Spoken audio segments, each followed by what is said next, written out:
மாப்பிள்ளைய போய் பாத்தியா மயிலு? அவர்கிட்ட பேசுனியா? அவர் ஆக்கலானதான் போனேன், ஆனா பாக்கல. குழந்தை விஷயத்தையும் சொல்லவும் இல்ல. இப்ப கூட ஒண்ணும் கேட்டு போல. நீ எங்க கூட வா, நான் போய் அவங்க கிட்ட பேசி உன்னை அந்த வீட்டுல விட்டுட்டு வரேன். வா பாடி வான்னு சொல்றேன்ல. போதும், நிறுத்துறியா?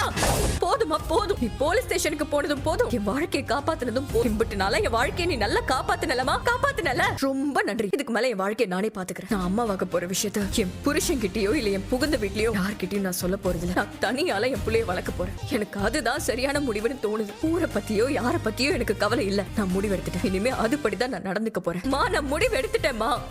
கொஞ்ச நேரம் அமைதியா இருங்க. ஏமா, அப்பா சம்பாதியம் இல்லாம தானே நீ 2 புள்ளையும் வளர்த்த? நீ தானே வளர்த்த? சொல்லு. அப்ப அப்பாவே இல்லாம என் புள்ளைய எனக்கு வளர்க்க தெரியும். மீனா வாங்கி கொடுத்த வேலை என்கிட்ட, அதுல வர சம்பளம் எனக்கு இருக்கு. நான் உழைக்கிறேன். அந்த பணம் போதும். என் பிள்ளைக்கும் எனக்கும் 2 பேரு தங்குறதுக்கும் 2 பேரு சாப்பிடுறதுக்கும் பணத்தை நான் கொடுத்துட்டேன். அதை பத்தி நீ கவலைப்படாதமா? நான் சொல்லு, இன்னொரு வேலைக்கு போறேன், இன்னும் கொஞ்சம் பணம் சம்பாதிச்சுட்டு வந்து கொடுக்குறேன். இல்லன்னா நீ இது கூட சொல்லிரு. உனக்கு நான் இருக்கிறது பிடிக்கலையா? சொல்லிரு, யாவது போயிரு. ஆனா ஒண்ணு, என் விஷயத்துல நீ எப்படியும் முடிவெடுத்துறாது. என் பேரை சொல்லி என் புகுந்த வீட்டு பக்கமோ இல்ல போலீஸ் ஸ்டேஷன் பக்கமோ எங்கேயாவது போய் நிக்க கூடாது. பாத்துக்கோ. என் வாழ்க்கையை சீராக்குறேன்னு இன்னும் என் வாழ்க்கையை சீரழிக்க கூடாது. அவர்கிட்டயோ அந்த வீட்டுல இருக்கிற ஆளுங்க கிட்டயோ நான் மாசமா இருக்கேன்னு வாயை திறக்க கூடாது. மீறி சொன்னேன்னு வைய, அப்புறம் இந்த மயில உசுரோடவே பார்க்க முடியாது உன்னால. நான் சொன்னதுதாமா. என் அப்படியே என் போக்குல இருக்கு விட்டுரு. இன்னொரு தடவை கேக்குறேன், என் வாழ்க்கை என் போக்குல இருக்கு விட்டுரு. இல்ல சொன்னதை செஞ்சிருவேன், செத்து போயிருவேன். உங்களுக்கு கொஞ்சம் கூட வருத்தமாவே இல்லையா? வருத்தம்லாம் இருக்கதான் செய்யுது, ஆனா அதை பத்திலாம் இனிமே யோசிக்கிறதா இல்ல. இந்த நிமிஷம் நீங்க எடுத்த முடிவு சரியா தப்பான்னு என்னால சொல்லவே முடியல. ஆனா எதுவா இருந்தாலும் நான் உங்க கூட இருப்பேன். என்னால முடியற அளவுக்கு கண்டிப்பா உங்க கூட இருப்பேன். தேங்க்ஸ் மீனா, ரொம்ப தேங்க்ஸ். உனக்கு தெரியாது இந்த நேரத்துல நீ என் கூட இருக்கிறது எனக்கு எவ்வளவு பெரிய பலம்னு. என் வாழ்க்கை முழுக்க நீ பண்ண உதவியை நான் மறக்க மாட்டேன். சரிக்கா, நான் கிளம்புறேன். நீதான் மயில மாப்பிள்ளை கிட்ட பேச விடாம எதுவும் தடுத்துட்டியா? ஏன்னா மயில மூலமா குடும்பத்துக்கு முத வாரிசு வந்துட்டு அந்த குடும்பத்துல ஓ மரியாதை போயிரும் நினைச்சிட்டியா?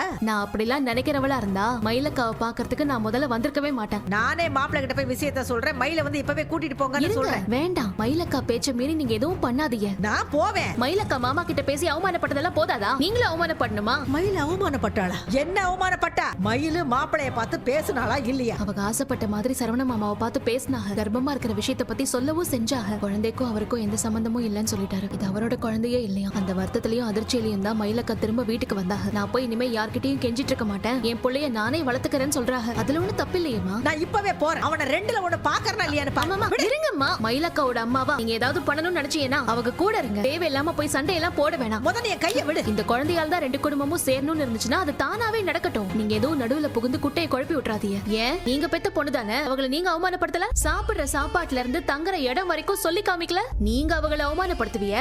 இப்ப வேற யாராவது உங்க பொண்ணை அவமானப்படுத்தினா உங்களுக்கு கோவம் வருதா? மயிலக்கா பாவங்க, நீங்க சொல்லி கொடுத்த எல்லாத்தையும் செஞ்சாக. நீங்க போட்ட தாளத்துக்குலாம் நல்லா ஆடினாக. கடைசியில உண்மையெல்லாம் வெளியே வந்து மயிலக்கா வீட்டை விட்டு வெளியே வர மாதிரி ஆயிடுச்சு. நம்மளால தான் நம்ம பொண்ணுக்கு இந்த மாதிரி ஒரு நிலைமைங்கிறத புரிஞ்சுக்காம வார்த்தையால போட்டு சாவடிச்சிருக்கீங்க அவங்கள. இதெல்லாம் பத்தாதுன்னு சாகறதுக்கு கிளம்பி போனாக. உங்க கூட இருக்க முடியாம மாமா கிட்ட போய் கெஞ்சினாக தெரியுமா?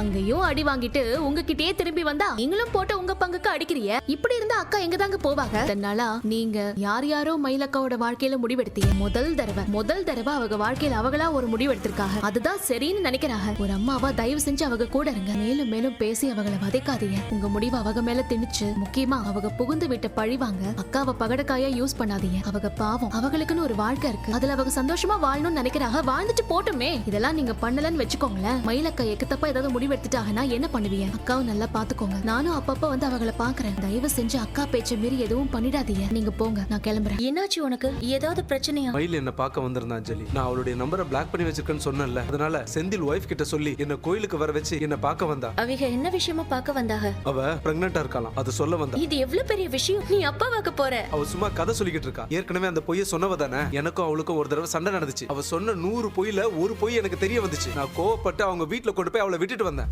அதுக்கப்புறம் அவ பிரெக்னன்ட்டா இருக்கான்னு சொல்லி என் வீட்டுக்கு திரும்பி வந்தா. நான் அந்த விஷயத்தை ஆரம்பத்துல நம்பவே இல்லை. அவ பிரெக்னன்சி கிட்ட எல்லாம் காமிச்சதுக்கு அப்புறம் தான் நான் நம்பினேன். அதுக்கப்புறம் நான் ரொம்ப சந்தோஷப்பட்டேன். வீட்டுல எல்லாருமே ரொம்ப சந்தோஷப்பட்டாங்க. எல்லாருமே அவளை அப்படியே தாங்குன்னு தாங்கினாங்க. அதுக்கப்புறம் டாக்டர் கிட்ட செக்கப் கூட்டிட்டு போனப்பதான் அவ பிரெக்னன்ட்டாவே இல்லன்னு தெரிஞ்சது. அவ அவங்க அம்மா வீட்ல இருந்து எங்க வீட்டுக்கு வர்றதுக்காக பொய் சொல்லியிருக்கா. அந்த பொய்யை தான் இப்ப மறுபடியும் ட்ரை பண்ணிருக்கா. இந்த கேனை எனக்கு பழைய பொய்யே போதுன்னு சொல்லி அதே சொல்லியிருக்கா. ஒருவேளை இந்த முறை உண்மையாவே அவங்க பிரெக்னன்ட்டா இருக்கலாம்ல? அதுக்கெல்லாம் வாய்ப்பே இல்ல அஞ்சலி. அவங்க பிரெக்னன்ட்டா இருக்காங்கன்னு சொன்னதுக்கு நீ என்ன சொன்ன? பொய் சொல்றாங்கன்னு சொல்லிட்டியா? அதை விட மோசமா பேசிட்டேன். ஆனா நான் வேணும்னு பேசல, ஒரு கோவத்துல தான் பேசிட்டேன். நான் அப்படி பேசிருக்க கூடாது அஞ்சலி. அவகிட்ட நீ பிரெக்னன்ட்டா இருக்க வாய்ப்பே இல்ல. ஒருவேளை நீ பிரெக்னன்ட்டா ஆயிருந்தாலும் அந்த குழந்தைக்கு நான் அப்பா இல்லன்னு சொல்லிட்டேன். சரவணா, இது சாதாரண தப்பு கிடையாது, ரொம்ப பெரிய தப்பு. எந்த பொண்ணுமே கேட்க கூடாத வார்த்தையை நீ அவங்கள பார்த்து சொல்லிருக்க. அப்படி என்ன பேச வச்சுட்டா அஞ்சலி. எனக்கே தெரியாத என் மோசமான பக்கத்தை அவ வெளியே கொண்டு வந்துட்டான். நீ பேசினதுக்கு அவங்க கிட்ட சாரி கேட்டியா இல்லையா? இல்ல நான் கேட்கல. நான் தான் என்ன பேசுறது ஏது பேசுறதுன்னு தெரியாம பேசிட்டு விறுவிறுன்னு கிளம்பி வந்துட்டேனே. அக்கா சொல்லு மீனா, எனக்குமே கொஞ்சம் வெளியே வந்தா நல்லா இருக்கும்னு தோணுச்சு.